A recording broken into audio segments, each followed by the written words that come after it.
Yeah, so you heard us talk about some of the problems that we have run into as professionals that we think DAOs will actually be able to solve, right? So first of all, I don't like ever starting a conversation with defining something. I like to define the problem we're trying to solve first, but really this is where we're starting to get into the solution, where we have this platform, a set of tools and APIs and ways of actually dealing with some of these problems called decentralized autonomous organizations. And it really kind of puts a lot of the infrastructure in place to allow us to do the things that we had talked about before. So it allows decentralization.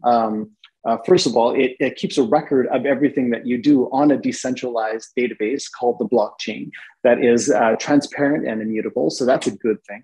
It also helps a decentralized group of people work together. That's the organization part, right? That's how we can actually bring people together and establish communication. But it also allows us to actually work together to make decisions, right? Which is actually pretty critical. Like, how do we make decisions as a group? How do we reward certain types of behaviors? And we need an infrastructure to do that. And then more importantly, what we'd like to do is automate as much as humanly possible. If you've ever done development work, automation is great. Automated builds, automated deployments, automated tests, all these things really make our lives much easier. So if we can actually bake in a lot of the automation in terms of how things work right into this decentralized database, this blockchain, in a thing that's called smart contracts, which are just really just chunks of code that do things based on inputs and outputs like you would normally have in any database, to be autonomous, right? And I think the term there is semi-autonomous. So this doesn't actually solve all the world's problems. Of course, humans are still going to be involved, but it still gives us that ability to have some autonomy while achieving some of the rest of the goals that we talked about. Yeah, and that's where I want to pick up is Joel's talked about, the humans have to be involved, because ultimately organizations are groups of people.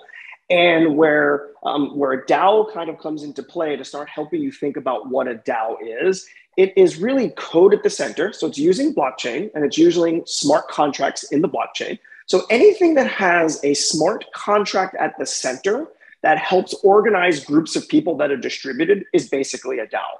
They could take many shapes or forms, and in a couple of slides, we'll show you some examples, and we'll give you, we'll talk a little deeper on what that means. But ultimately, code is at the center, helping humans do things. So like typically, most of you are either developers yourself or work with developers on a regular basis. What is code usually doing? It's usually automating some kind of task, a repetitive task that humans don't want to do, or it's performing some kind of calculation that can be done faster than a human and in some type of systematic way, right? I think I've summed up like 85% of software development, right? Like, we're basically taking some things from the real world and putting them into code.